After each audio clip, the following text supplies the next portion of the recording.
And safety signal तर याचा वापर कसा करायचा। आपली गाडी जात असताना इथे रेड सिग्नल लागल्यावर आपल्याला थांबून जायचंय, तर काही जण थांबत नाही, तर मग त्याच्यासाठी हे बनवलंय।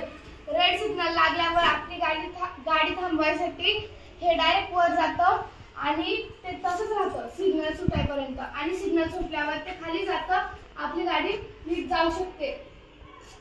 आणि इथे येतं प्लीज सिग्नल स्टॉप आणि गो, प्लीज सिग्नल गो।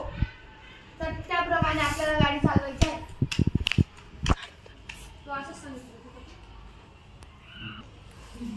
भारी होती संकल्पना, भारी ती माझी गाडी ते बरोबर ते वरती होतोय, त्याला महत्व आहे ते मी त्याला सांगितलं होतं।